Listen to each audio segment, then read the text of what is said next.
I first met Billy West when he was a regular guy on the Howard Stern Show. And I would visit the Howard Stern Show a lot and always have fun with him. And both of us had that same love of old show business. Since the Howard Stern Show, Billy went on to be one of the biggest voiceover guys in the business, doing most of the voices on Ren and Stimpy and on Futurama.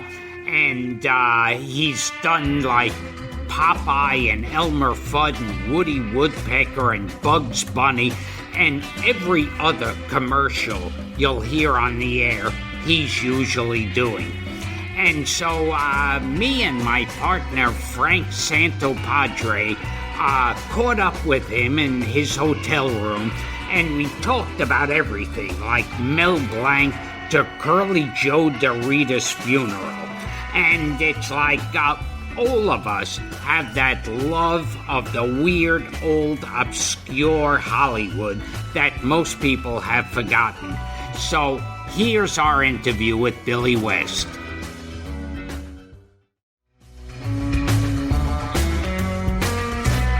Hi, I'm Gilbert Gottfried, and I'm here with my co-host, Frank Santopadre, and this is the amazing Colossal podcast. And today on the show we have someone who Entertainment Weekly called the modern Mel Blanc. And I mean, it's like every other commercial you hear, you'll hear his voice, and just about on Futurama he was the voice of most of the characters on that show, and he's on everything. Ladies and gentlemen, Billy West. Hey, Bill. Hey. Hi, guys. Hi, Gilly. Hi, Frank. I haven't seen you in a long time, Gilbert. What, you mean in show business, or? Well, I mean, I used to see you a lot when I was in New York when Stern Show was going on. When we both did Howard Stern, it's like we used to run into each other a lot. We used to scream at the top of our lungs and at the end of the show, like, well, that's it. And just over-modulating the microphones. It's like, let's rock this whole airwave. We all missed the Jackie puppet, Billy. What's that? We all missed the Jackie puppet. It was great stuff. Stuff. About the guy that couldn't come? We had to go get him. Great stuff. We had to go get him. Is this on?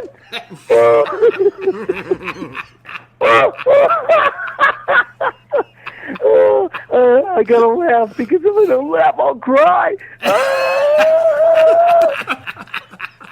Laugh, you bastards. What do you think I'm standing up here for?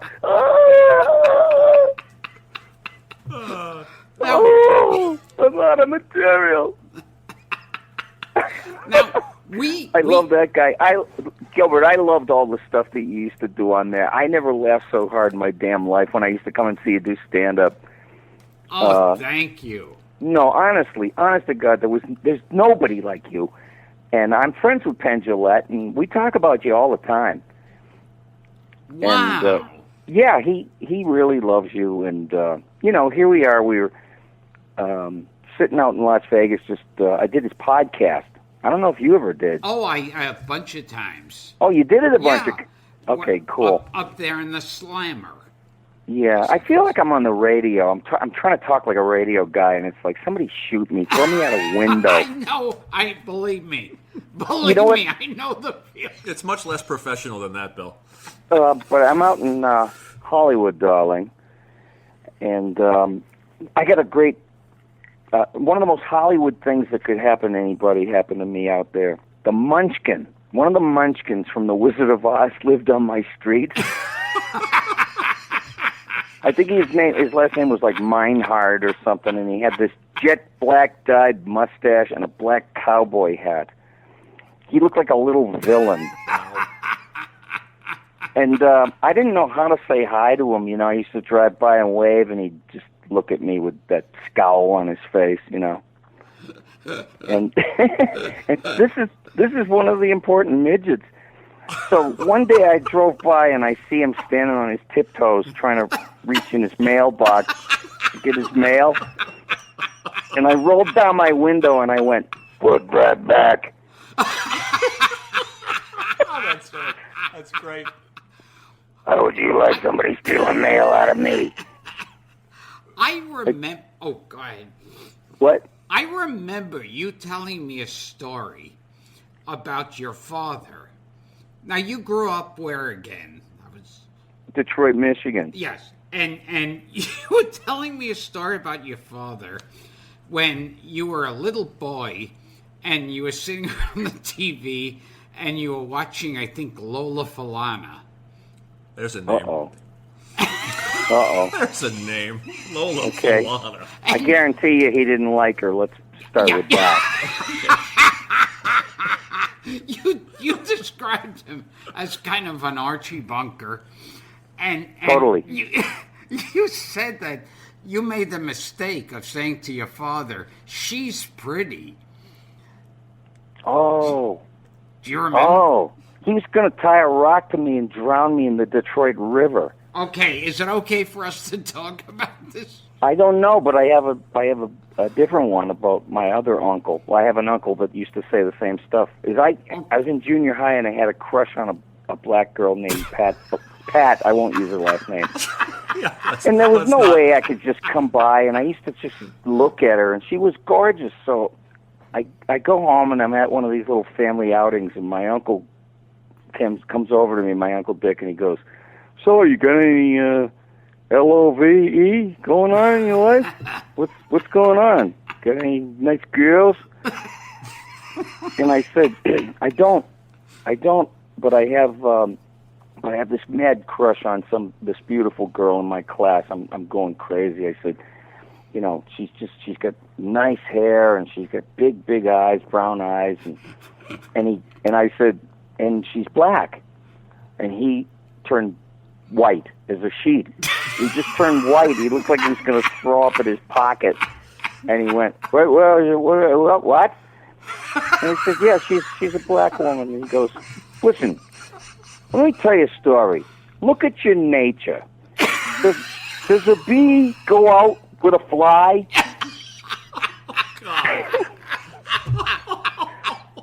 It don't happen. You don't see it in your nature.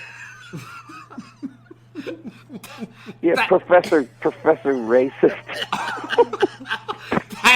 That's the story. I thought it was your father, but that's Oh, the but story. Lola Falana was one of the names from those collections of stories. Wow. He was an expert on evolution, your uncle. Yeah, really. Well, you know what?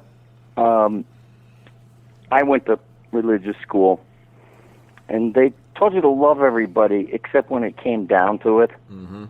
You know, and there still would be, like, this discrimination. The church was weird. I used to go to parochial school, and when I was about 10, I was in the school, and the nuns taught the school, and they would, like, sell you chips before you went to class for the Maryknoll mission.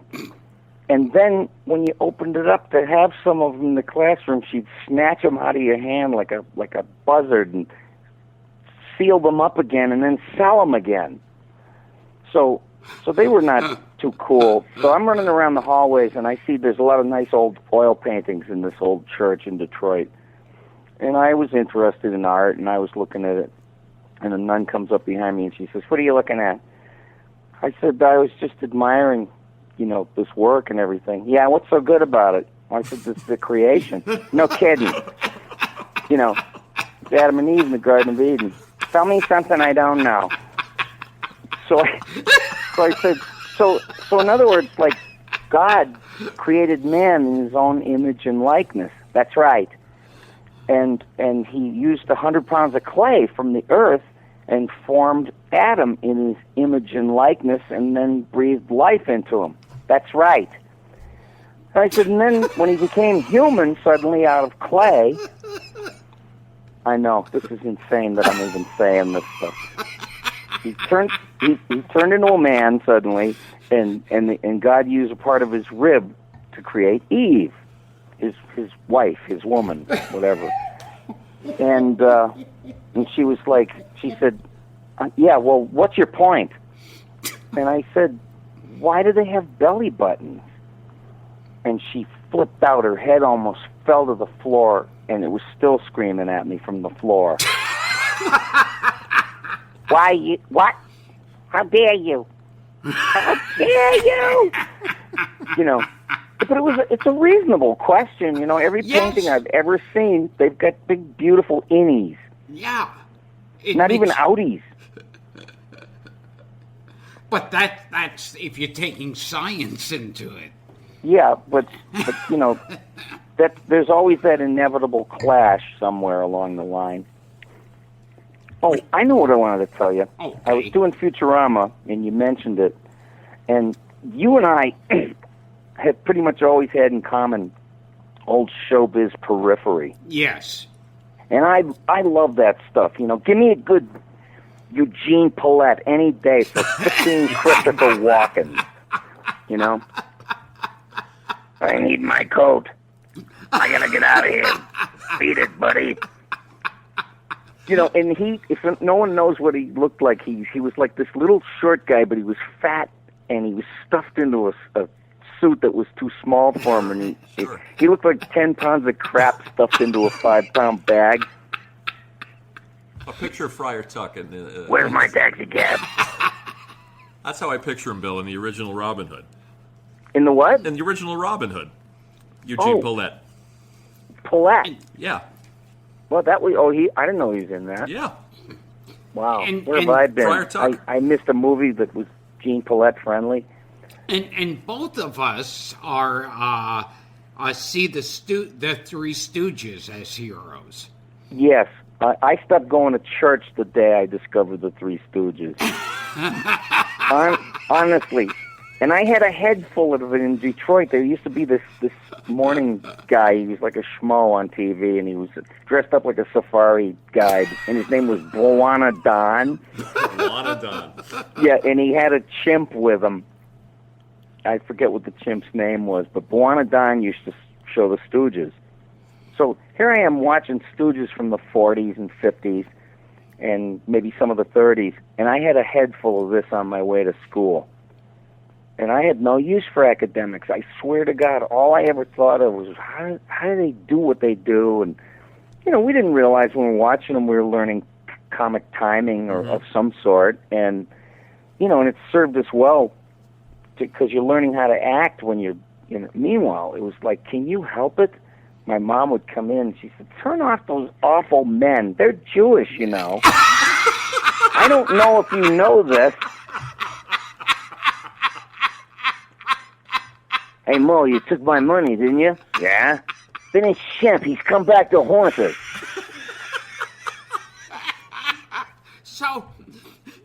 Hey, Mo, there's O.J. Simpson, and he's pointing at you. He's pointing at where I was. Let's get out of here. So, out of all the things the Stooges did, like poke each other in the eyes and run a saw against each other's heads, that didn't bother and crush skulls in a vice, what bothered her was they were Jews. What stuck with me, what I thought was the best? Yes. Little things, strange things that you're not supposed to pay attention to, like bad ADR. Because remember, like, sometimes you'd hear a sound on the TV and it would be from the set. Oh, and yes. then somebody would have to dub in something. Like on the Munsters, you know. If Herman and Al Lewis get trapped in a bank vault. I love that one.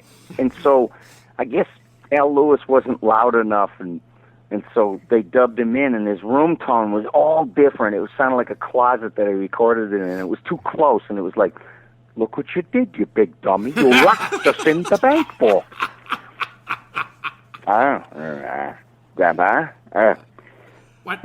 What I remember with the Munsters that stood out with me was that one time the creature of the Black Lagoon is there. Oh, it was an uncle. Yeah, and it's Uncle Gilbert. Uncle Gilbert.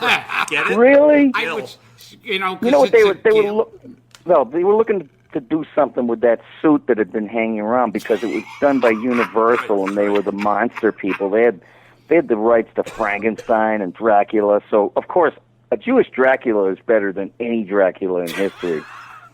There was one, I think, Jewish Dracula. What, the Golem? No, that was the Jewish Frankenstein. That's right. That was the Jewish Frankenstein. Yes, because a lot of when you Ene look, mato, funanayam, When shalas de cam. when you look at a lot of the Frankenstein movies and compare it to the Golem, you see where Frankenstein came from. Oh, sure. And there is a scene in the Golem where he's standing over a little kid. Yes. Where that's identical to Lon Chaney Jr. in Ghost of Frankenstein, standing over Janet Ann Gallo, the little girl in that. Oh, who's still alive? Yes, who we got to talk to. That's right.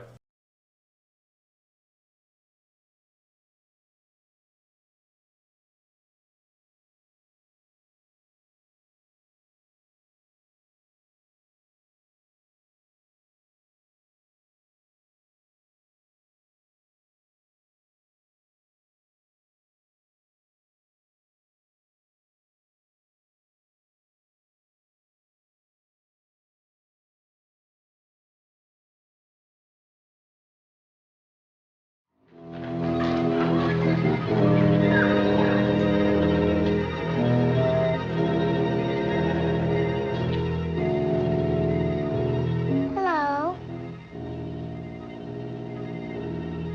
Are you a giant?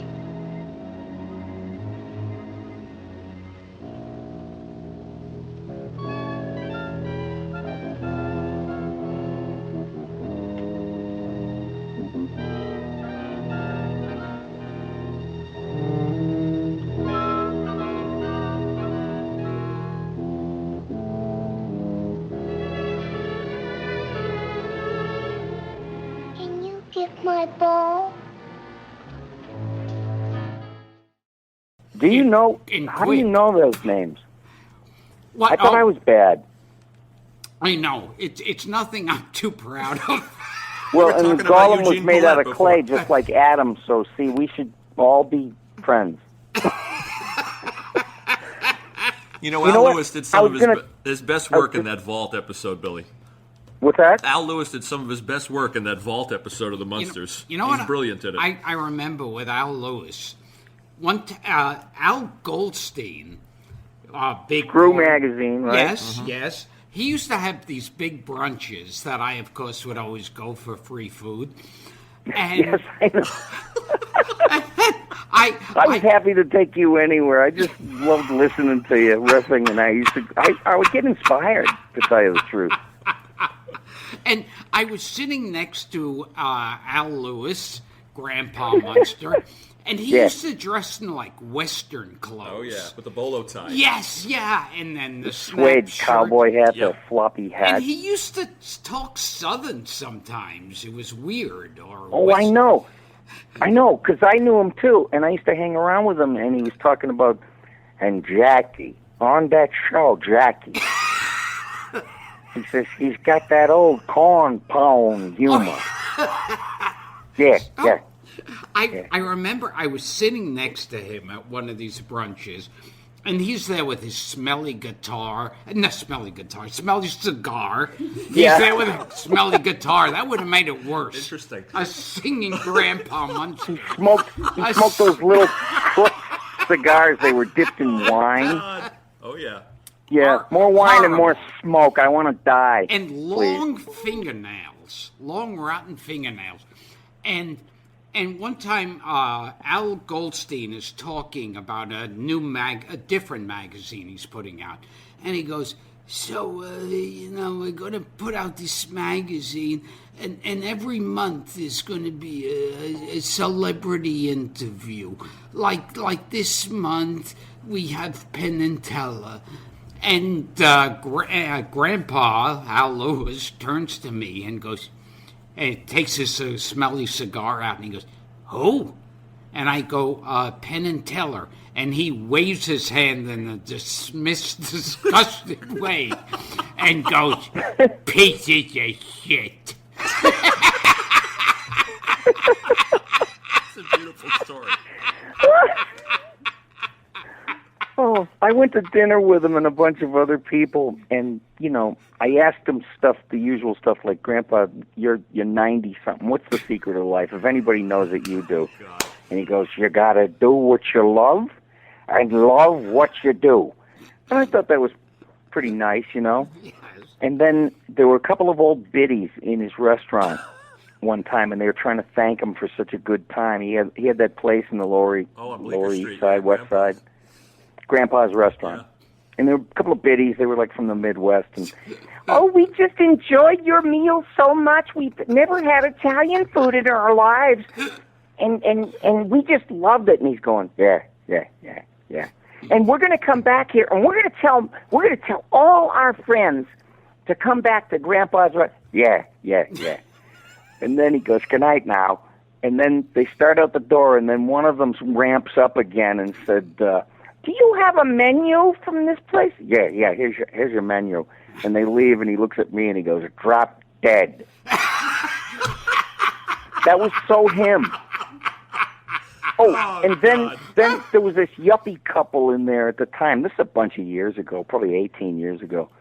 And they had a little girl, and the dad says, honey, go over and ask him where he lives. And so she comes over. She's all shy. She's adorable. And she goes, where do you live? And he goes, 1313 Mockingbird Lane. And she screams and runs away from him. And he looks at me and he goes, women. Great. With the shrug and everything. What?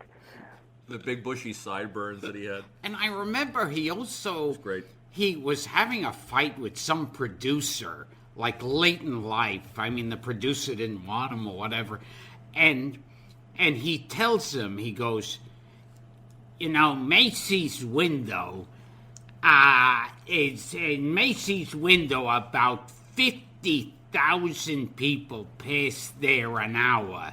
And in that window, you can kiss my ass.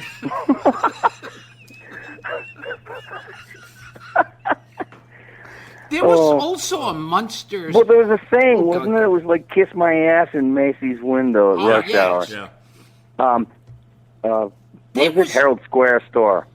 There was also a Munsters where it was like Herman Munster meets like the actual Frankenstein monster. Really? Yeah, it's like It's a TV movie?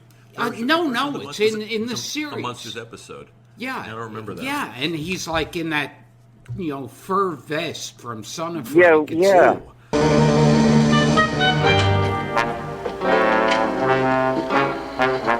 Mr. Munster, meet Johann.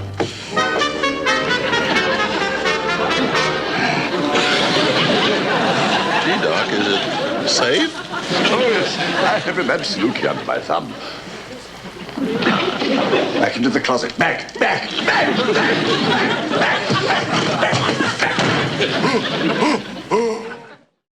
Yeah. I don't know what that was. I think Glenn Strange wore that when he played Frankenstein once. It was like a fleece or something. Yeah. I don't know. I don't know which movie it was, but man, the Al Lewis stuff. He had a heart of gold, though. He really did. Did he run for office at one point in New Work York? for who? I think he ran for mayor in New York He City. ran as a libertarian Yeah, or he did. something once, Yeah. and Howard did that too. Yeah. But Al wanted to do everything. He discovered Lou Alcindor, Well, yeah, he was a who big became basketball guy. Kareem Abdul-Jabbar. He discovered him. He was an NBA town scout. Yep. And he used to say to me, listen, there's nothing like a Nat Hiken script. I guarantee you there is never going to be another Al, what's his name? Nat Hiken wrote Car 54 and Bilko. And he was telling the truth, man. If you had a guy like that writing for you now, your head would explode. And he would say, he'd say, you know, I never looked back. I never went and saw the Munsters or the movies or Car 54, nothing. I'm a progressive. And he was telling me, I asked him, I said, how was Fred Gwynn?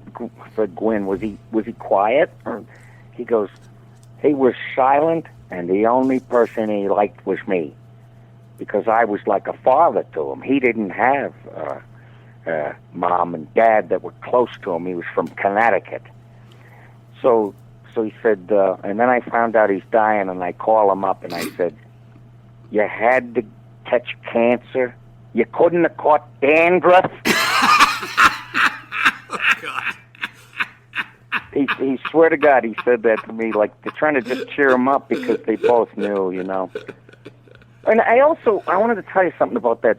You love George Jessel, the Toastmaster General. Yes, sure. And he was a marble-mouthed idiot, barely funny. One bright and shining light that taught me wrong from right, I found in my mother's eyes. Those baby tales she told, those streets all paved with gold, I found in my mother's eyes. Thank you for that. I'm the only one in the world besides Frank that I'm dancing on a tabletop, sitting up barking like Lassie over that one. You guys can... He would say, you know the definition? Now, you know the definition of a smart ass? A fella that can sit on an ice cream cone and tell you what flavor it is. Hello, Mama? Yes, it's your son, George, from The Money Each Week. It's Yiddish humor. A lot of people don't even know what you're saying. But George Jessel, I fused him with Lou Jacoby to do Dr. Zoidberg on Futurama. Yes. See, now I knew Jessel was definitely there, but I didn't. Oh, so you put in Lou Jacoby.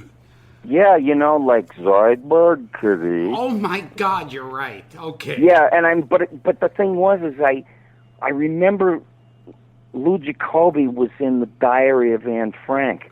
Oh wow. And God forgive me for saying this, but when I saw the movie, a couple of my favorite comedic stars were in it. It was Ed Wynn as the father, and Lou Jacoby as Uncle Buddy. Wow. Yeah, and Buddy, you know, but I was like saying, these are the funniest guys I know, and they're talking about dead serious stuff like the Nazis and everything. So Buddy, they were hiding in the attic, and Buddy was just grabbing like grain, stealing from the children, like at night, so he could have more. He was kind of fat. And then one day they caught him, and Ed Wynn goes, "Here all along we thought it was the rats, and it was you, Buddy." You were stealing the bread. It was you. And all the time we thought it was the rats. And he just said, I stole from the children. I stole from the children. I stole from the To steal bread from children. All done things that we're ashamed of. Look at the way I treated Mother. So mean and hard to her. No, I never know. Oh, I was, Mother. I was awful. That's like me. No one is as bad as me.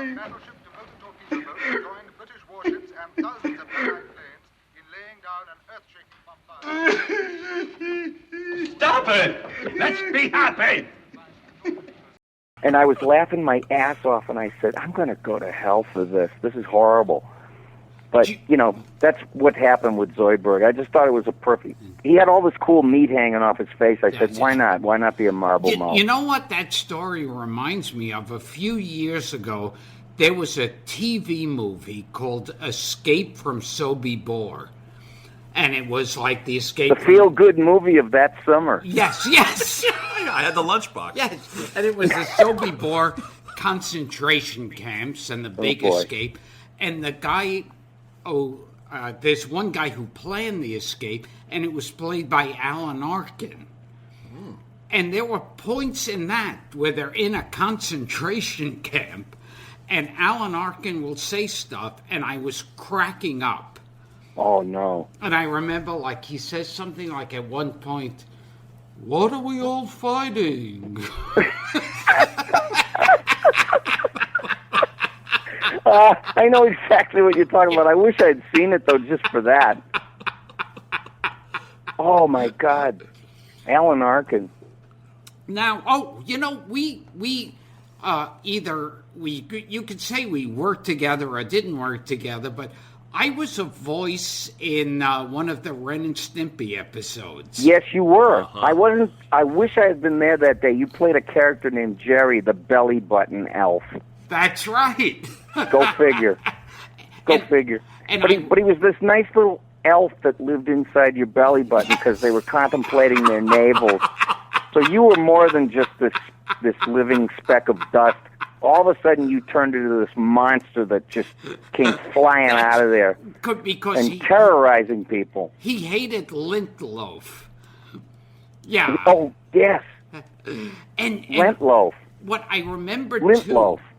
Is like the people, the producers told me they originally tried to get Jerry Lewis, and he wouldn't do it. So I kept throwing in Jerry Lewisisms. Yes, you did. I loved it. Yeah, and I was like, when he'd be screaming, I'd go, "Holy!"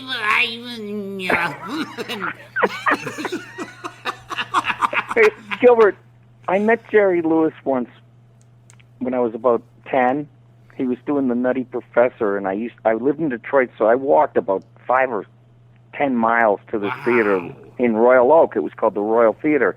And back in those days, I don't know if anybody remembers, but a celebrity would show up at the theater to promote the movie, and he would do a little stage show, and Jerry Lewis was the guy. And he did this great stage show and everything, so I have to leave, and I'm never going to see him again, and I know that I loved him.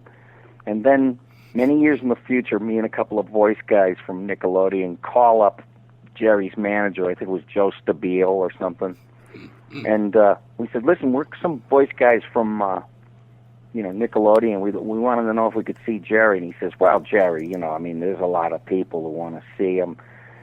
And he said, maybe like next time.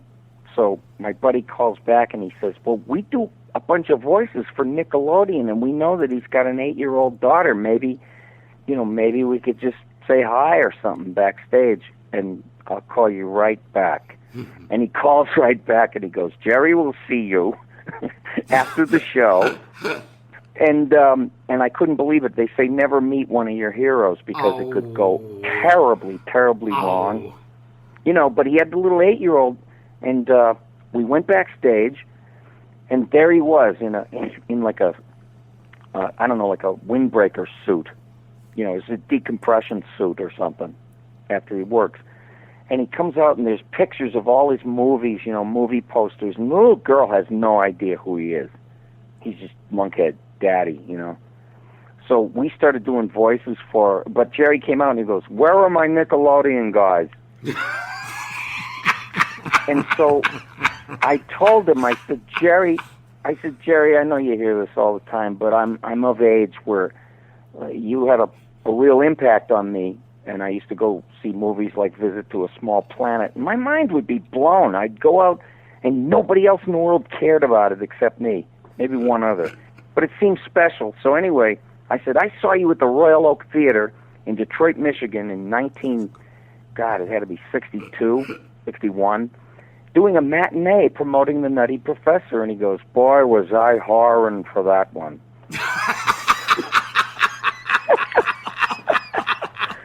It's just business. But I'm lucky. I got to meet a bunch of my heroes. Les Paul was one of my heroes because I'm a musician too, and Jeff Beck knew who I was. You played with Roy Orbison and Brian Wilson. Tell us a little bit about that, Bill. Oh, that was I played with Brian out in L.A. And actually New York when I was still on the Stern Show, and my buddy produced his first album, so they were going to play on David Letterman, and they came over and they grabbed me to play. Right. And it was like so last minute. Then I get out there and I'm playing with them, And Brian, when we were at that hotel before we went to the Sullivan show, he wore sunglasses, and I was standing behind him, and I know that there's only one way to access this guy, because he truly is like an angelic human being. You know, he'll walk into a wall, but he could write God only knows.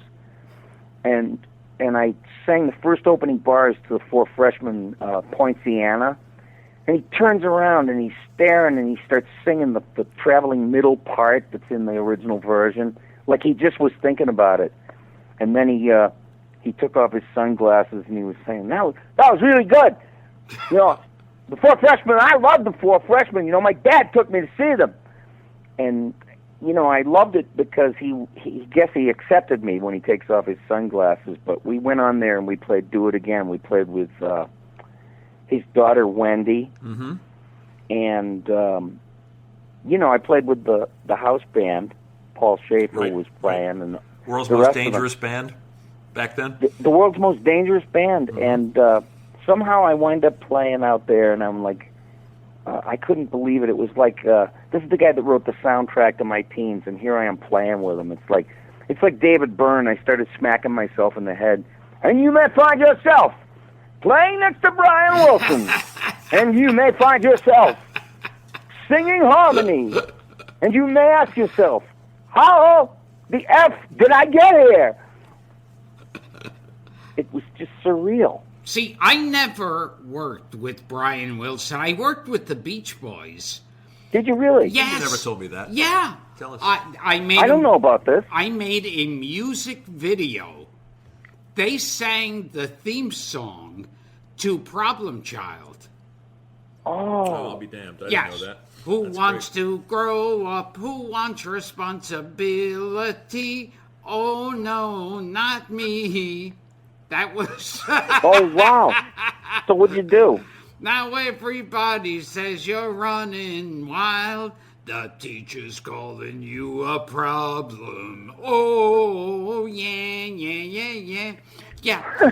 So I worked with the Beach Boys in this music video because I was in the movie too, so they wanted me there. That's right. And the problem child was there, Michael Oliver, and playing drums was John Stamos. I was just going to ask if it was the Stamos version Stamos. of the Oh, Beach wow. Boys. Yeah.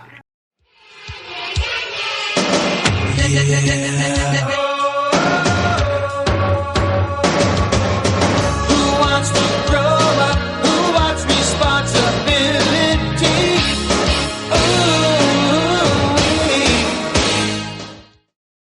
So much I'm learning about you.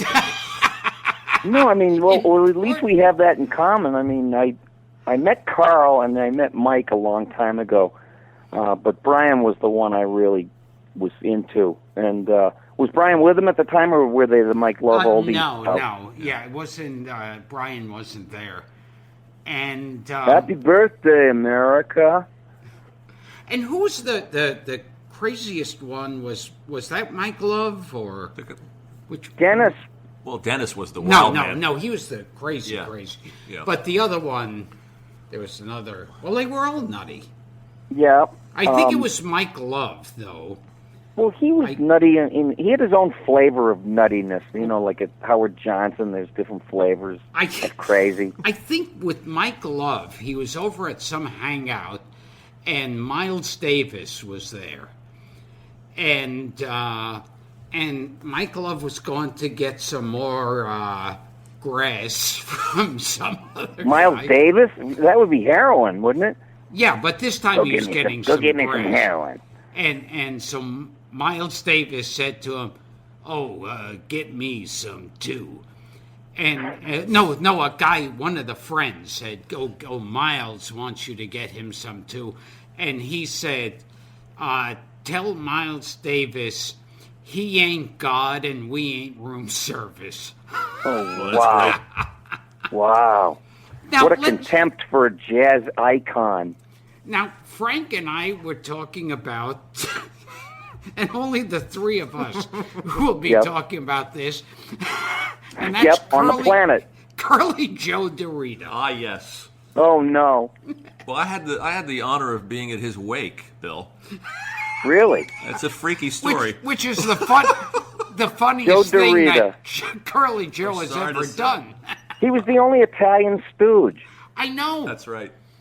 So it's fitting. So I'm what Italian. happened? What did you do? I was living in the Valley at the time, and Drew Friedman had introduced me to a friend, Mark Newgarden. Well, we were friends from college, and Mark called me up and said, do you know that Joe DeRita's wake is happening in the Valley today, and we have to get over there immediately. Sounds like a song. We Hey, piled... buddy boy, I'm being waked today. You're not going to hit me, are you, Mo? Hey, buddy boy. Buddy I didn't know he boy. did Joe, too. And, you know... It was poorly attended. Yeah. Well, how many people were there? There were about 9 people there, including his gardeners, Which I never think- forgot. Which I think 9 people is amazing. For Curly Joe? That he actually had Oh, I know. 9 That is fans. amazing. I had the mask card, which I kept for years, and then I gave it as a gift to my friend Tom Leopold, who's a comedy writer and a friend of Gil's and mine, and he just treasures it. Now, But- What was it? Oh, That's go my ahead. Joe I'm sorry. DeRita story. I heard that Joe DeRita is his relatives, his descendants are the ones who inherited the Three Stooges fortune. Really? Yeah, which is the From most the daughter, Joni Mara? yes, the most undeserving stooge of all times. You're kidding me. How It's a did I cruel thought Bela irony. Lugosi Jr. was representing them. No, he was a lawyer. Bela know. Lugosi. Which, You have to know how that. the hell? What kills me is how the hell do you go through life, especially as a lawyer with the name Bela Lugosi Jr. Hilarious. Yeah, he's going to suck your blood. I mean, Yes. how appropriate. Your Honor, I bring up my next witness. That's crazy. I can't believe that happened. I that Joe rest DeRita. my case, Your Honor. But he inherited. He got all the money. His relatives. Didn't know That's that. I He was got the to find worst out about this. You stooge know, of I all had time. Mo's daughter and So son sad. in my house the other day. You did? Yes, not the other day, like a month or two ago. And because they were doing a Stooges documentary, and I was going to talk about Mo and I was going to talk about Larry, and who wants to show up is Mo's daughter and Mo's son, Paul and Joan. And they were sitting in my house, and they one of them said, you know, I might have been up here one time, you know, with the parents. My house is nuts. I remember. Well, I think it's the guy who wrote the last Larry Fine book, Oh, A Fine Stooge.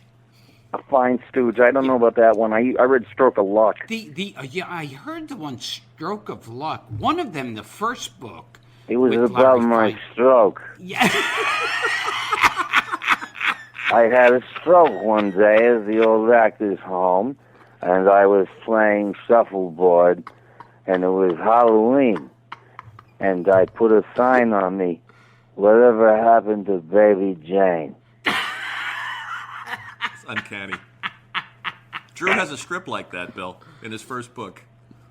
Well, he's the one that inspired me to just do mix and match with all of them. Like, you know, I did a radio bit once in Boston about Shemp voted the ugliest man in Hollywood in 1940. Meanwhile, at night, the stooge roamed the streets teaching his bizarre noises to hookers. That's it. How was that? Nah, sister, you ain't doing it right. The first time I became aware of you, Bill, was I was working at the Topps Trading Card Company with Drew, and the aforementioned Mark Newgarden, who took me to the Joe DeRita wake. And Oh, boy. we I have more to say about that. let's But hear go it. ahead.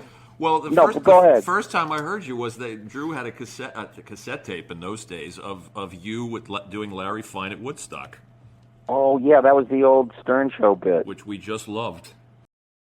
I'm Allison Steele, the Nightbird, with a Woodstock Minute. Very few people realize that most groups appearing at the Woodstock Festival did not make it into the Woodstock movie. Artists such as Leslie West and Mountain, Creedence Clearwater Revival, and the Jefferson Airplane. But the most glaring error was the omission of Larry Fine of the Three Stooges, whose backstage contributions were the backbone of the festival. Oh boy, this is beautiful. It's beautiful. Hey, who is that ugly broad? Janet Joplin? I wouldn't f*** her with Shemp's d***. Yes, Larry Fine was feeling no pain. Hey Mo, I'm getting dizzy. What's hashish? It wasn't long before the crowd was won over by Larry as he led them in the infamous rain chant. Hey, come on, you ass. Sing. It's raining out. We gotta make it stop raining. Larry got to know stars like Jimi Hendrix. Hey, Jimmy, is it my imagination or has Santana's drummer been taking a solo for a day and a half?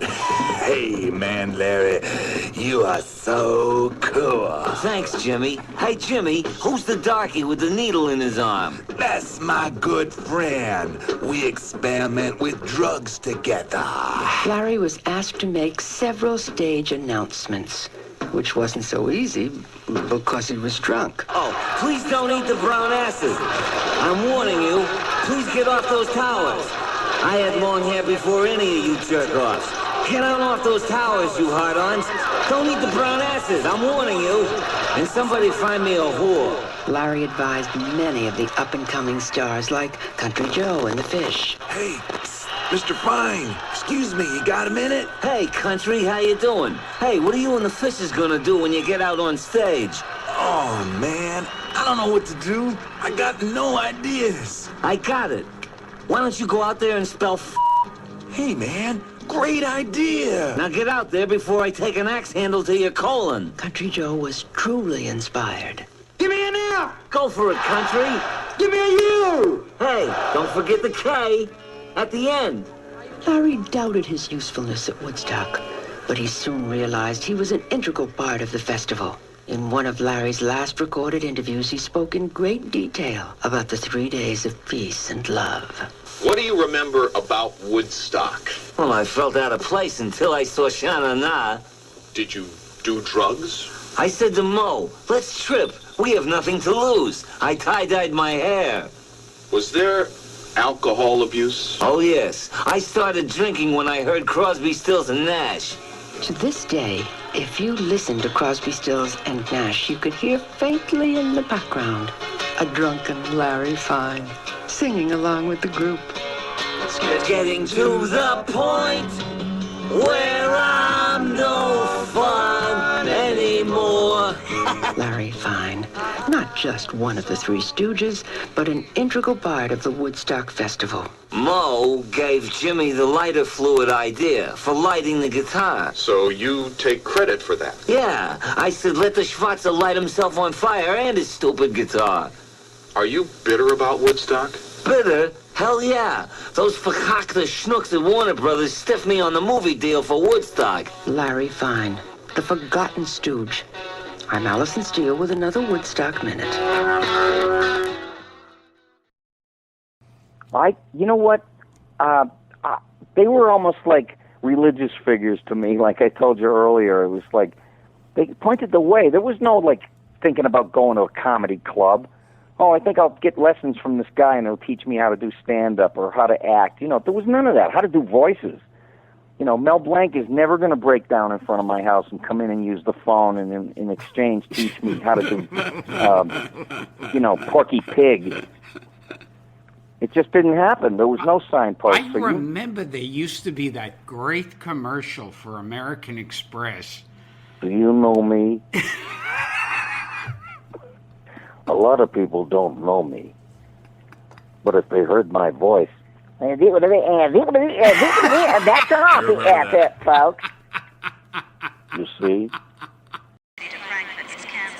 Do you know me? I gave Bugs Bunny and Daffy Duck their voices, but no one knows me. It's despicable. So now I travel with the American Express card. Then if I'm stranded without enough money and need accommodation, the card can always rescue me. With this, my name won't always draw a blank. Pick up a card application wherever you see this display. The American Express card. Don't leave home without it. That's all, folks. Oh, I got to tell you something about Mel Blanc. One time, he was getting ready to retire, and he decided he was going to pass the business on to his son, Noel. Now, you know, they say the apple doesn't fall from the tree, but this apple stopped in midair and did a cartoon U-turn to the next field. Oh, jeez. And he came on with Noel on the Joan London show. She was unwatchable. But anyway, Mel was on there, and he goes, you know, a lot of people have asked me what I'm going to do, but what happens when I kick? Well, I've heard every damn impression that voices I've ever done, and they're all god-awful. So my son Noel does my voices. And he goes, and Joan London says, let's have a contest. And which is death, you know. When someone says, hey, Gilbert, we got a guy that does Jafar on here, and we were hoping you could come up with a little, you know. Oh, and yeah. It's death. It's murder. You can feel the oxygen leaving the room. So Joan London says, let's try this. How about America's favorite stuttering pig? You mean Porky? And you go, you know, yeah, that's all, folks. You know, and then Noel, and you go, that's all, folks. And he goes, see? He goes, see? Oh. He was like the tape measure, you know, the dad is retiring, he wants to put the tape measure around his kid's neck and gives him the cleaners, you know. I always found that so sad that he wanted the son to take over the family business. I don't think the son wanted to do that. Oh, because, you know, in one episode of Family Guys, they have like a fantasy sequence where Elmer Fudd catches Bugs Bunny and breaks his neck, and the blood's pouring out of his mouth, and he's dragging him along. And at the end, I purposely looked out, and it said Noah Blanc. So they had him come in for that, which I thought was kind of nice. Shh! Be very, very quiet. I'm hunting rabbits. What's up, Doc?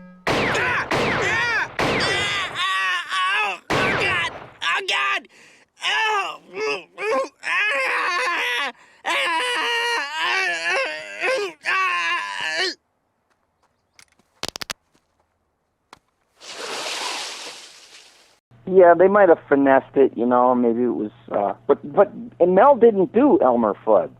No, it was this guy, because that was that weirdo, that Arthur Q. Bryan. Oh, yeah, Arthur Q. Bryan. I talked to June Foray once, and I said, what was that guy like, June? And he said, oh, he was very strange. He loved little boys. He liked little boys, and I was like, going, no, I don't want to hear this. I blocked my ears and ran away. I think because I do him in the Geico commercial. You know, and it's like, I don't want to know. It's just too much damn information. So, Bill, how did you get Larry Fine? How did you bring Larry Fine and Stimpy together? Because, what was the genesis of that? Well, I thought, you know, it caused a stir in the southern states whenever you did that damn voice, and I noticed that just about every guy in the world somehow genetically knew it or was familiar with it. Mm-hmm. So when I got to do this cartoon, I had to amp him up. You know, you couldn't have a cartoon character sound like a depressed old Jewish guy. I don't know why that is. I would do it. And so he had to be kind of chipper Larry, you know, higher pitched and everything. And that's how that happened. But any cartoon I've ever done, I've thrown in something from the Stooges, like some noise, or I'm waiting for the Joe DeRita, you know, you're not gonna hit me, are you, Mo? Now, the story that I heard is, so the guy who wrote, I think it was Steve Cox, who wrote one of the books on the Stooges. Yep. And when he was a little kid, he wrote a fan letter to Joe Bessa. And then he was sitting around with his family watching TV a few months later, and the phone rings. And the mother answers and says, "Hey, Steve, there's a phone call for you." And Joe Besser was on the phone, and he's really old and weak, and he goes, I just want you to know how much you let him into me. You're a very nice young man. And he's very excited, and he goes, could you say one of the things that you say on TV? And he goes, I don't know what you mean. And he goes, man. yeah, and he says, please say one of the things you say on, and he goes, I can't make out what you, and he says, can you say, and he goes, not so loud. Oh, that's Joe Besser, right? Yeah, That's great. Yes. That's Yeah, great. we're talking. We get two Joes. I don't know how the Stooges were like, whittled down to two Joes at one point, but not so hard. Yeah, you know what? He thought he was a star. He thought that he should be bigger than the other two. Well, he was great as Stinky. And he's. Oh, I'm sorry. Go ahead. No, I said he was a great Stinky, Besser. Oh yeah, he was. But the thing is he did that act. His act was like a male version of Baby Schnooks on the radio. Yes. Mm-hmm. So he took that act and did it as Joe Besser. And I, I didn't really go for him, but I think when they did the Three Stooges movie, I told the director, the Farrellys, I said, I met him after it was done because I was a consultant on the movie, and I was, teaching people how to be Larry, and I talked to, Will Sasso. Will Sasso that did Curly, and he said, just tell me anything. Just tell me anything you know about him. And I said, well, you might have noticed that he would walk with a limp, and when he'd run away, when the other guy said, let's go, he would pivot around a corner, and he'd be limping on one leg. And he says, yeah, why is that? And I go, because when he was 13, he shot his own foot with a shotgun. I had heard that. Yeah, he shot himself in the foot. I mean, you were ordained to be a stooge. Yeah. He was in a lot of pain all the time, and he drank, but and he used to get drunk, and he'd play at one of those clubs in Hollywood, that's probably still there, like I don't know, it's the Trocadero or whatever it's called, the Trocadero. Yeah. The Trocadero. And you could hear him like at midnight playing with the band, and he'd be going, swing it! And he'd be smashed. And he had a few strokes before the Maine. Yes, I know. That was so sad. That was really sad. You see certain segments, certain other shorts where you go, oh, God, he looks horrible there. He wasn't afraid to risk his life for being a stooge. I mean, that's commitment. And now, a guy who wound up really sadly with the Stooges was Vernon Dent. And we were talking about him. Yeah. He went blind. Oh, yeah, I know. Bill, Vernon Dent was the guy that he had a mustache, and he was always put out and pissed off, and he would go, where are those three new men? Exactly. He'd either be a cop or a gangster or the head of the judge. company. Have you been to the Stoogeum, Bill? The Stoogeum is where, in Philly? Yeah. Is it really because of Larry? It's in it's rural Pennsylvania. I know Drew wants to go. He's talking about doing a road trip to the Stoogeum all the time. Which sounds like a movie in itself. They have to honor... Who's the guy that did Joe McDokes? Oh. What was his name?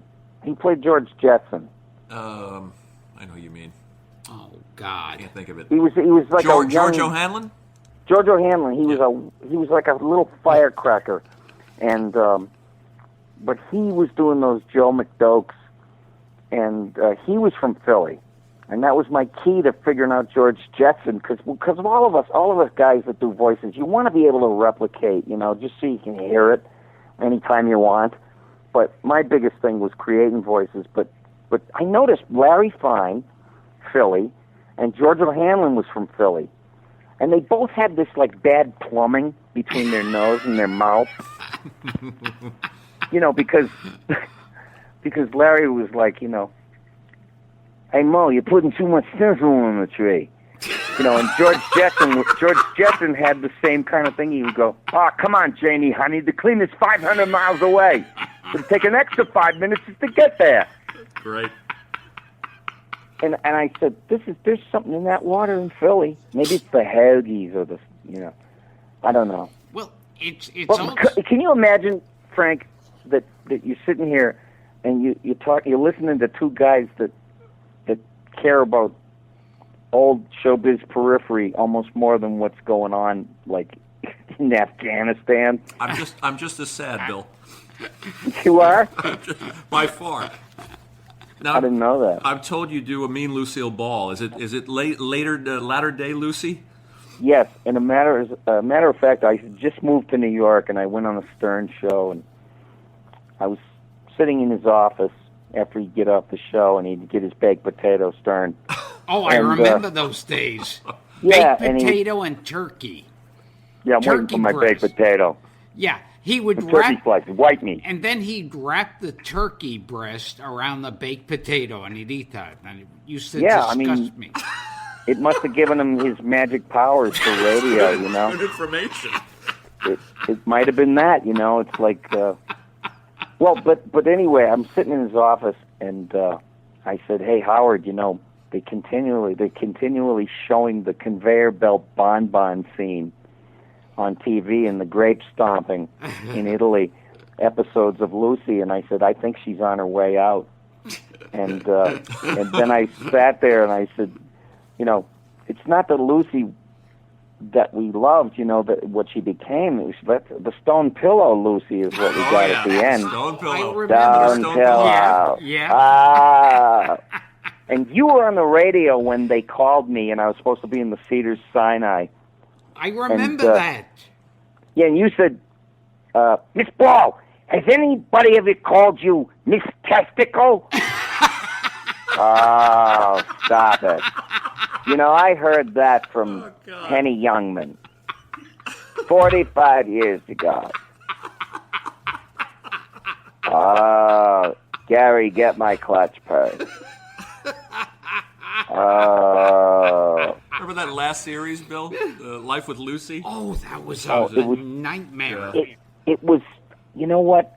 It was like looking at a burn victim. I couldn't take my eyes off it. I know, it was a train wreck. And I don't mean to, but I couldn't take my eyes off it.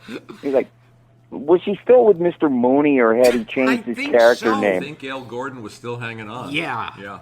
Oh, Mr. Mooney, I'm going out on a date tonight, and I need some money, Mr. Mooney. Oh, boy, strap your seatbelt. But you were there. You were dying laughing, and I wasn't even sure what I was saying because I hadn't played on the Stern Show officially, and they play real rough in there. Oh yeah. Or they did when I was first coming on, and it was like, so Gilbert, we get Gilbert here, and Robin, we're going to call the Cedar Sinai. We heard that Lucille Ball is on her way out, and maybe we can get to talk to her. And all I kept saying after everything he asked me, "Why are you bothering me? Why? Here I am locked in stasis," or just using phony medical terms or something, whatever I was doing. I got one foot in a banana peel and one in the twilight zone, and here you are calling me. And he goes, I'll bet you, who's in the other room? And I said, Dolores Hope. And he goes, wait a minute, she's gone. She ought to be riding by you any second. Oh, look, here's a card. Oh, it's from Henny Youngman. People don't bother to do these type of things anymore. Oh, look at this one. It's from Tom Bosley. Oh. So we heard you love Bob Mackie or something like that. Oh, he designs dresses. And The last time we saw you on TV was that one of the Bob Mackie. No, he designed that for Bernadette Peters. He's a wonderful man. A wonderful man. I heard he isn't feeling too well these days for some reason. Where's Bill Frawley? I have to go to the bathroom, and they didn't even hook me up to a catheter. They're all Haitians. Where are they from? Haiti. You mean all the nursing people are from Haiti? Haiti. We had Dick Cavett on the show, Bill, and he claimed that Gail Gordon stole Frank Nelson's voice, that he stole his bit. Yes. Well, they yes, all he did. And then, they all did that. Well, Gail Gordon, I mean, he wasn't the original neighbor on Dennis the Menace. You know, Dennis the Menace show had this guy, Joe Kern, from radio, and he would say, "Good grief." But then when they had Gail Gordon on as Mr. Wilson, he was doing like the Frank Nelson thing way back, and Frank Nelson was still alive. And I love the Benny stuff. I love it so much when they had the TV show. Or the radio show was great, too. Hey, Mr. Benny. You know, that kind of stuff. Yeah. Mr. Benny!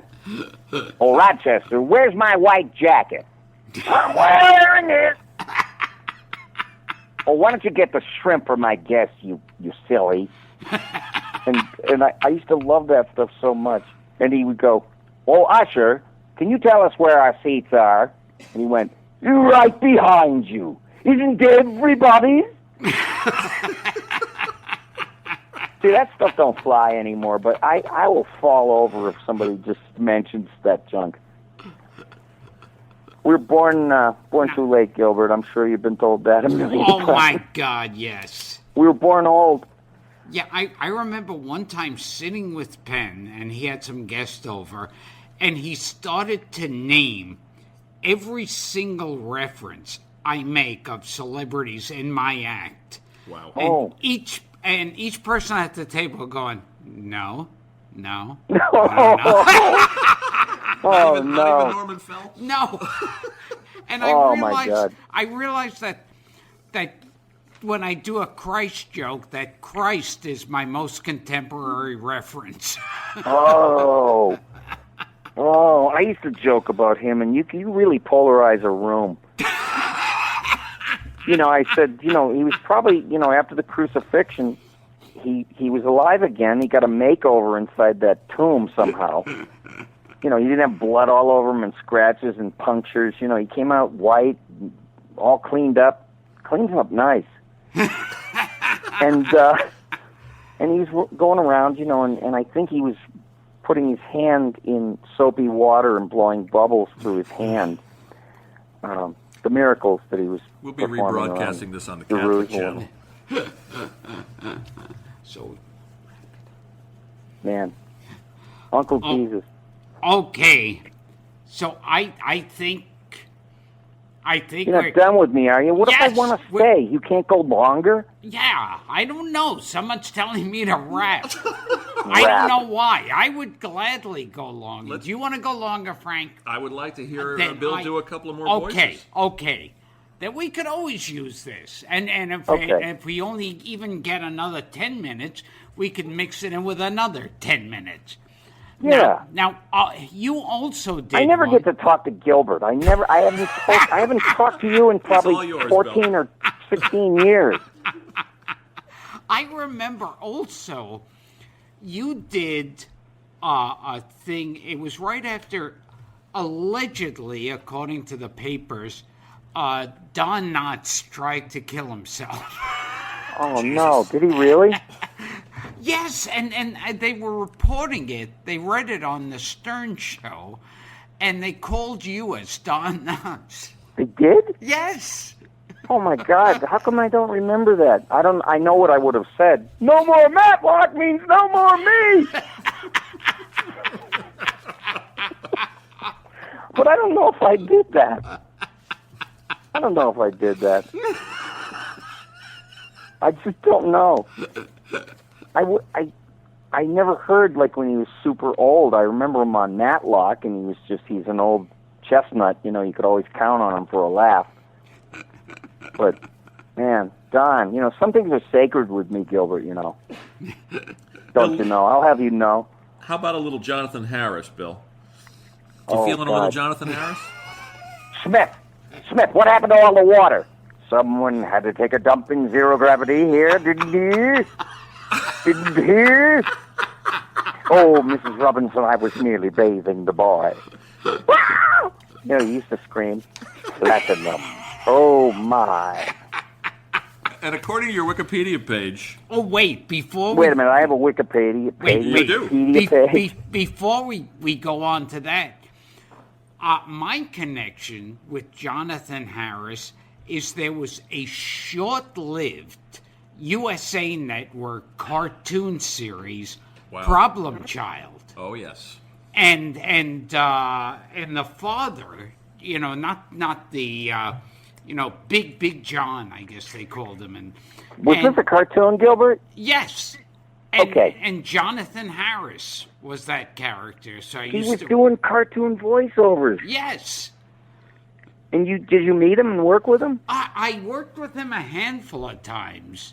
And I remember saying to him, like, because the Stern Show always wanted to have him on. I know. And he didn't want to do it. No, he told me, he said, Billy boy, he said, I have everything to lose and nothing to gain. And you know what? He was right. I knew him before he passed. I had done a cartoon with him, and you know something? He was a beautiful guy. He really was. I used to help him out to his car and say, "Oh, Billy, please help me today. I can't get in my car." And I was so interested in anything he had to say. And I said, "Do you remember the Bill Dana show?" "Of course, I remember. I played. What did he play? Mr. Phillips, the pompous, imperious floor walker." And Bill Dana was a bellboy. This was like early 60s. Wasn't Don Adams Hotel played Detective?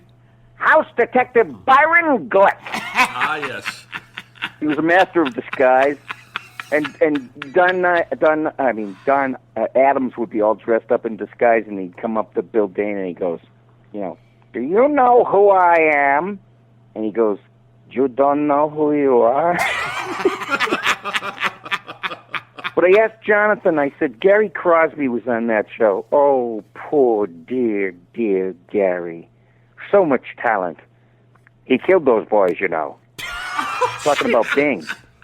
Because one time the house was burning down, and Bing sent Gary back into the house to get his pipe collection. Oh, my God. You got to read about this stuff. I mean, it's true. I mean, Bing was talented and everything. Everybody loved him, but he was a hollow man. He was an alcoholic, and he was carved out in the middle. There was nothing there. You know, a story I heard was one time someone was talking to Buddy Hackett at a party. As things like that used to happen at one time. Yes, and they said to Buddy Hackett, they brought up the fact that Bing Crosby being a violent father. And he goes, you know why Bing Crosby used to beat his kids? Because Bing Crosby couldn't get a hard on.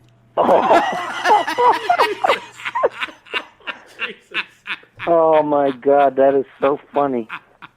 You know, I was thinking it would be great nowadays. Everybody's a pundit. Everybody's got a show every hour where they speculate on crap. And I'd love to hear the Buddy Hackett report. You just heard it, buddy. What? Oh, that was it. And my all-time favorite death scene. Oh, yeah, we always talk about that. In Bud and Lou, where Artie Johnson, as their longtime agent, he shows up at the hospital after Buddy Hackett had another bad heart attack, and he's in the hospital bed weak. And he sneaks in with a strawberry malted, and Buddy Hackett takes a sip of it. Buddy Hackett, as Lou Costello, takes a sip, and he goes, I think I had a lot of strawberry maltage in my day, but this one's the best. And he pulls over there. Oh, my God. Hey, Eddie, I had a lot of strawberry maltage in my life, you know that? But of all of them I ever had, boy, Eddie, this one's the best.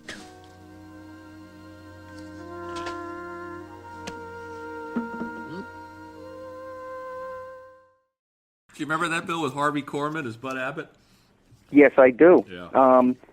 I also know that there was an Abbott and Costello cartoon. Oh, sure. Yes. And I guess there was a guy named Stu Irwin who could impersonate Lou Costello. Right. And Bud Abbott played himself. I mean, it was the last attempt to try to make a nickel or two. And then one time, he goes in the National Enquirer when it was purely black and white, and it was a real tabloid. They show a picture of him all gnarled up in a wheelchair looking at the camera with, like, his face looked like a post-human face with these little human eyes peeking out from behind it. And they said, you know, he said, if you cared anything about us or our movies, please send me $1. Yes, I remember that. Pray to God that just never happens to us. I know. It's like... If you liked Stimpy, or if you liked him to hear him say, "Oh, joy," you know, send me $1. Let's hope it doesn't come to that. Send me a Bitcoin. I want a Bitcoin. And do you remember in the Bud and Lou movie, it's like, you know, both were talented, Buddy Hackett and Harvey Korman, but it looked like neither one of them had ever heard an Abbott and Costello routine. It did seem like that. Yeah. It did seem like that. I mean, you know, to me they were really important. The stuff you used to just take off, you would like jump in an outfit of Lou Costello and just zip it up and fly away with his nuances and everything, and they meeting Dracula, because they really had a movie like that, I guess. Yeah. So you're saying the Frankenstein monster can... That was so beautiful. Oh. You say the candle moved. What I remember... Get it right. When he's doing that description, and he's describing how Frankenstein's racing out of the crate, and Dracula's coming out of the coffin, and he's moving around. He's miming with his hands all up in the air, and like mimicking Frankenstein's moves and Dracula's. And Abbott, just out of nowhere, and you know it's like an ad lib, he goes, Okay, put your hands down. Oh, man, you know what? That sounds like the way Teddy Healy used to treat the Stooges. He was not with it. It was just like they'd be in the middle of something, and one of them said something was funny, and he goes, and Healy used to just, like it was a huge speed bump, he'd go, "Oh, you think that's funny, huh? Oh, you think it's funny? You think this is funny, Mabel?" You know. And it's like, oh, shut up. Yeah, Ted Healy was horrible, but he's remembered as a great comedian. I don't know. I don't know. I always thought he was like one joke away from Palookaville, especially with no Stooges, you know? I swear. Isn't it that, like, when the Stooges became the Stooges by themselves, that Moe was basically the Ted Healy? Yes, he assumed that. But he was so good at it, you know? He used to take the punches and the slaps from Ted Healy, and the other two were tired of being hit. Oh, yeah, because they said Ted Healy never pulled his punches. Never. He would just whack them where they got dizzy. Yeah, and Curly would say, "Come on, man, what are you trying to do?" And Teddy Healy said, "You want him to hear it in the back row, don't you?" Oh, jeez. Yeah, Ted Healy, sadomasochist. And then what was the horror movie he was in? Was that Mad Love? with Peter Lorre. Peter Lorre? Yeah, we play some crazy, comedy relief, wisecracking reporter. He might have been. It would have been perfect though, because that's all he was suited for. And he's awful in it. Is Mad Love Yeah, of course. He was always anemic, no matter what he did. Yes. With these Peter Lorre Right, comes he's a in plastic surgeon. with like a head, like a neck brace, because it's supposed to be he was died in the guillotine. Carl Freund, who directed The Mummy. Yes. Yeah. Oh my God. And he's wearing these metal hands because his hands have been chopped off. He thinks he murdered his father. He thinks he murdered his father. You know what made no sense with Mad No Love? sense. Is that... Do you think anybody's still listening to this? I ran out of questions It's 20 two minutes guys ago, on the Bill. phone, and one guy's in Denver. Whoopie-doo. They're talking about stuff that, we like both of them, but it was, we couldn't understand it. We're talking about stuff that if Mo Howard was still alive, he wouldn't know what the hell. Yeah, I know. You know Stan Freberg? Oh, yeah. Sure. I asked him one time, he did a Ren and Stimpy. Another hit name. I loved his radio The show. modern references keep coming. I loved the radio show when he had Dawes Butler and June Foray and all that. And he did parodies of songs like a week after they came out, like Heartbreak Hotel. He had a parody. But I met him one time on Ren and Stimpy, and I said, how did you do all that stuff that you did? And I named off a bunch of things. And he goes, well, you know more about me than I do, which is basically true at that point. Right. You're boring a guy with stuff he did. It's just he didn't remember it. And how did Peter Lorre find his way into Ren and Stimpy, Billy? Speaking of Peter Lorre. Well, because the original mashup was he had sort of a Peter Lorre accent to make you think he was like Slavic or something. And then he had a south of the border accent, chiming in and out because he was a Chihuahua. He was an asthma hound Chihuahua to be precise. And then his lines came from like Kirk Douglas and Burl Ives. Wow. We'd do stuff like, actually, I didn't do it for the season, but I remember hearing what they wanted me to do. He wanted me to do it, and we went to Nickelodeon, and I did a tape of both of them, and I sold the show.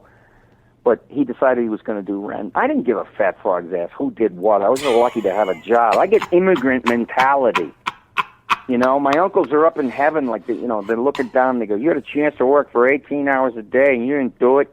You screw up. Oh my God! I have the same thought that goes immigrant through my mentality. head. Yes. I know it. I know you do. Yeah, because sometimes I'll find myself like bitching about something, like some club I have to do or some voiceover, and I'll go, oh God, I have to work for a whole hour, and then I can just imagine my mother and father telling them I'm making this amount of money, but I have to work a full hour. And I'm thinking, God, what the hell would they be staring at me, the look on their face? Oh, my God, yeah.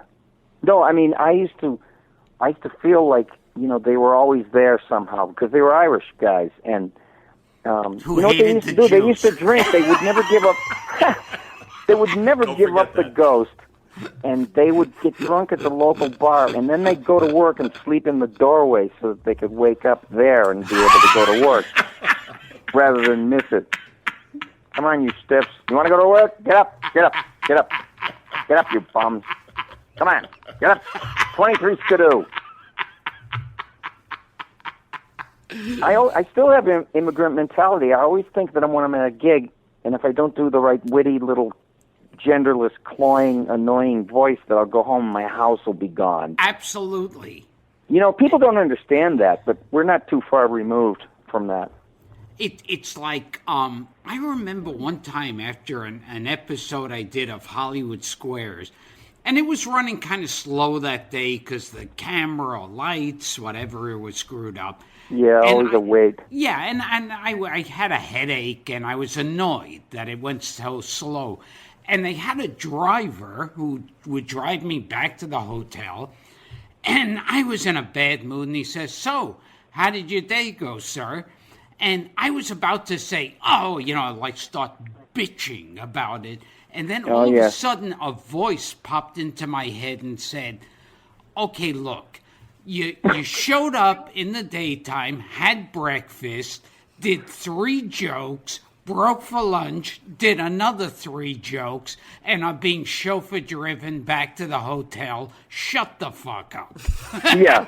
Oh, honest to God, yeah. Do you know some of the voice guys? I mean, they all know of you. Tom Kenny used to be a stand-up comedian. Oh, yeah. He did SpongeBob. That guy has so much gratitude, and we sit down and we talk about it. How damn lucky are we to have wound up to do this? I mean, an actor, you take your chances. 95%, in a business of 95% unemployment, your job is looking for work. Oh, yeah. And it's like, I thank God because there is opportunities. That's all we do is make show business. I just tell kids, get into show business, whatever it takes, get in, because that's all we make. That's our factory. Everything else is gone. And they can learn animation on computers, and there's always a room for somebody. And I was talking to Frank, because both of us were saying how, like at any given time, you could, like, at the next minute, you'll be working like crazy now, and the next minute, the phone stops ringing, and you're totally forgotten about it. So you're afraid to turn down work. I don't have a sense of entitlement, and I've always felt that way. It's like I never took it for granted. Honest to God, I never did. I didn't have a sense of entitlement. And I just was like one of these kids. It's like, I just want to bring something to the industry when I decided that I wanted to do it. But I never was convinced you could make a lot of money or be famous. Nothing like that. Well, I always think, like, when I was a kid and my parents knew I was interested in, like, comedy and show business, what they must have thought. Like that would be like saying, "Oh, I'm going to be a really rich, successful sword swallower," or something. The post office is hiring, Gilbert. You want to know something? What? You hit the nail on the head. My mother. I had the same parents. I think I had the same parents. Yes, we had. I don't remember you around, but I think I had the same parents. My mother had me go and take a test for the post office. Wow. Which I failed. The civil service. Oh my God. Yes, the civil service. Yeah. I failed it. Oh my God. They've got serial killers in the post office, and I failed. That's how stupid I am. Oh my God. Didn't you know better that someday you could start a stamp business that had on each stamp one of the guys that went nuts? The commemorative version. Going on stage and talking about Ted Bessel was your deliverance. Was your way and oh, Donald. Now, I want to find out. I'm in the right place. That's why I don't want to leave. I don't want to face anybody after this. I know. Now, I'm in the right place. I never met her, but I have a feeling that, and I never met her, never heard anything about her, but I have a feeling Marlo Thomas is the worst human being on the planet. Oh, well, I break out laughing, but I know so little about Marlo Thomas. Yeah, I don't know. I know more about her dad. Like I think Phil. Oh well. Is there anything about our dad we could say on the air? I don't have enough time. Yeah, he needed a prescription coffee table when he got older. That's all I can say. Come on, please. This is supposed to be a fun show here. It's a family show. And I should preface, I know nothing about Marlo Thomas, so I don't. You were trying to shock me, huh? You were trying to be a shock jock. You're outrageous, Gilbert. I never heard anything bad. about. Maybe it's always because she was trying to be so nice all the time on TV. And I know what you mean, like Kathy Lee. Yes. So those people That you kind of she's suspect too happy. are killers in real life. Well, it's overcompensating for something. Let's put it that way. Yes, Kathy Lee constantly being happy and then breaking down crying. That's called manic depression, and everybody loves that. That's what gets ratings. We reward the mentally ill. Well, that's show business, Bill. Well, that's... It is show business. Everybody's mentally ill. There's something that one of the things that attracted me about show business was that, aside that an idiot like me could make a living, is that in real life, outside of show business, like if you work in a grocery store and you're bad at tying your shoes or adding up your taxes, you're an idiot. That's right, but I was. Johnny Depp doesn't know how to tie his shoelaces. I don't either. Yeah, he's a brilliant artist. I know, he's but... so eccentric. Yeah, he likes that eccentric. Why go to France and hide all that wonderful eccentricity? When you could parade it around out here. You're hiding. We want to see this behavior. We must. Now, I remember getting back to the Stooges again. See, now I grew up in Brooklyn. Yep. And so on the East Coast, we had Officer Joe Bolton. Joe Bolton. Yes. Oh, yeah. Officer Joe. We had Major Mudd in Boston. Major Mudd. And don't forget Captain Jack McCarthy. Oh, yes. He used They to were show all the same Popeye. kind of guy. Popeye, yeah. And he used to end each show with, time and tide wait for no man. Thank you, officer. Do you ever hear the empty can rattles the loudest? No, I haven't heard that one. Haven't killed. Now, was there ever... Now, also in the afternoon, sometimes I'd walk home from school for lunch. Uh-huh. Oh, I used to go home. They gave you a lunch break back then. Yes, and I would go home, and I'd like the cartoons more. Yep. They used to have the Dick Tracy cartoons. Oh, but looking back... Oh, they were horrible. Jiu-jitsu. And do you remember who did the voice of Dick Tracy? I don't remember. Everett Sloan. Oh, wow. Oh, it was Everett Sloan? Because if you listen That's right, to I saw his name on the credits. That's right, I just never knew what he did because I only knew him from Citizen Kane, Oh, Charlie Kane was a weird guy. Mr. Kane. I'm chairman of the board. I have nothing but time. Oh, man. I did not know Everett Sloan was the voice of Dick Tracy. Oh, and then at the end of Lady from Shanghai, he's the one walking around with a limp and a gun in the House of Mirrors. And he goes to Rita Hayworth, "Are you pointing that gun at me, lover? Good, because I'm pointing this gun at you." Yeah, go ahead. Go ahead. No, when he's Dick Tracy, if you listen, you could hear it now. It's like, "Okay, Captain, I'll be on it right away." Well, he was playing sinister characters, even like on Johnny Quest. Oh yes. Yeah, he didn't seem very formidable in the old days, like when he was in Citizen Kane. He just seemed like a kind of a happy-go-lucky, happy to do my job kind of guy, and then he became more and more sinister doing the cartoon stuff. He was like, in Citizen Kane, he was Bernstein. That's right, yeah, the accountant or something. What else would he be? And I think Orson Welles says at one point something like, Mr. Bernstein's apt to visit the nursery every now and again. Something, Citizen Kane was one of those movies that it's a great film and also fun. Most great films aren't fun. No.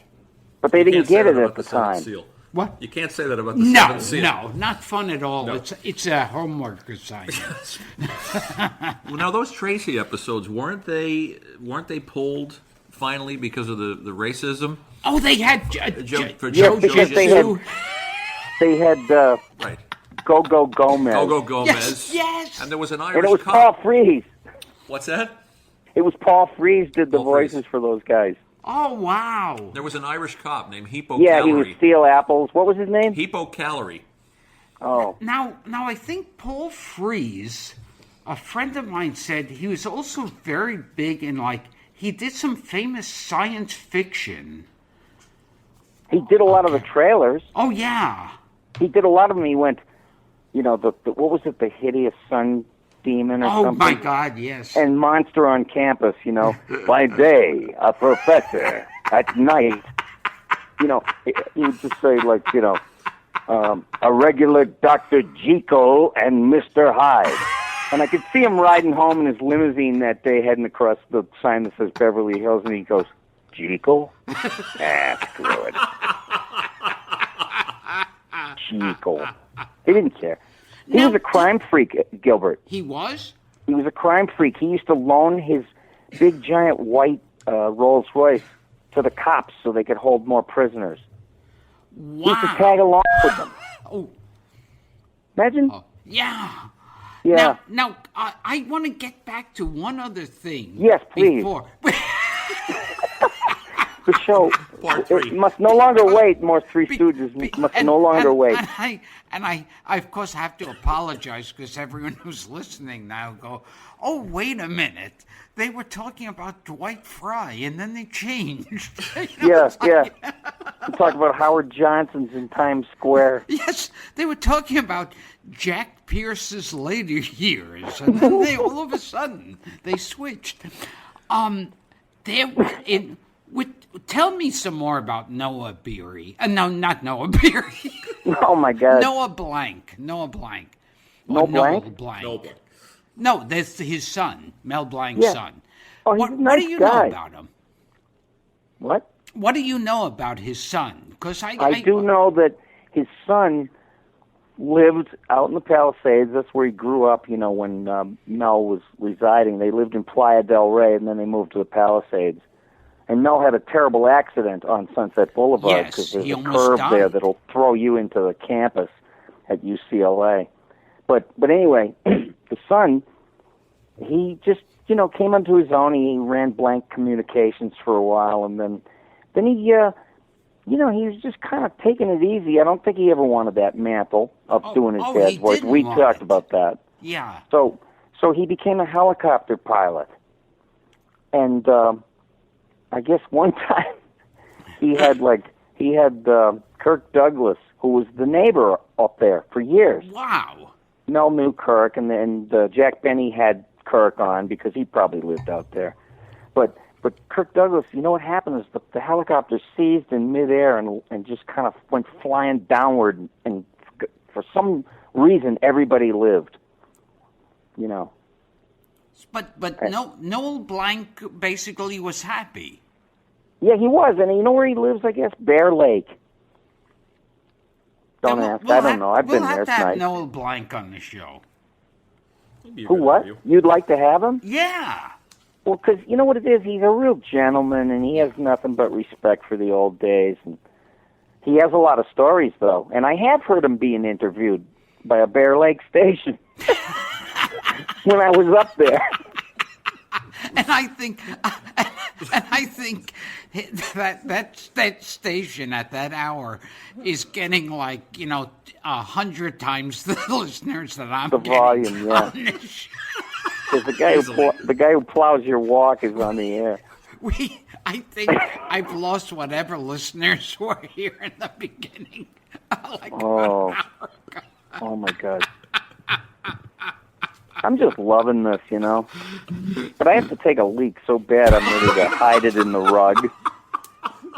I'm ready to hide it in the rug and then pour Perrier over it.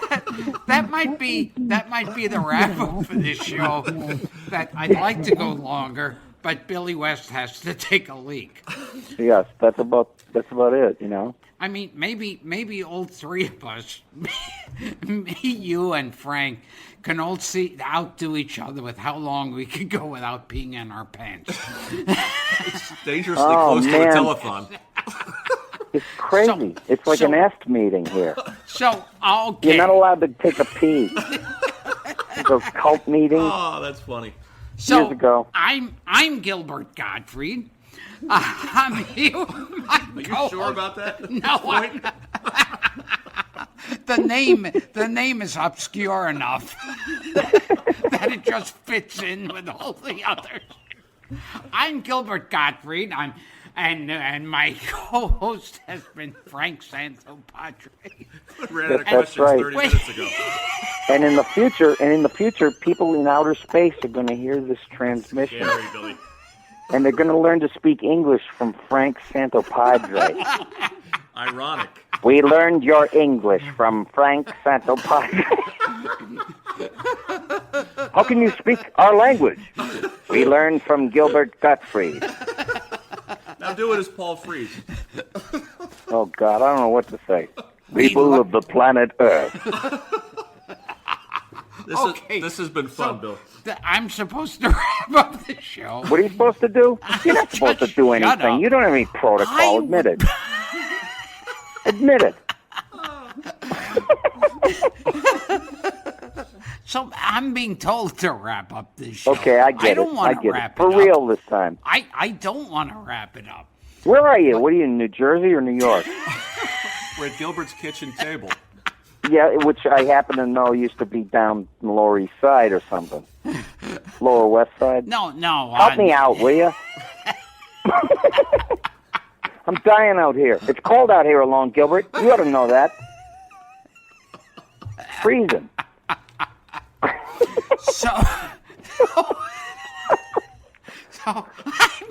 I'm giddy. I'm totally giddy. I'm going to laugh. Did I mention I'm Gilbert Gottfried? I think you got that in. Yes. And this has been...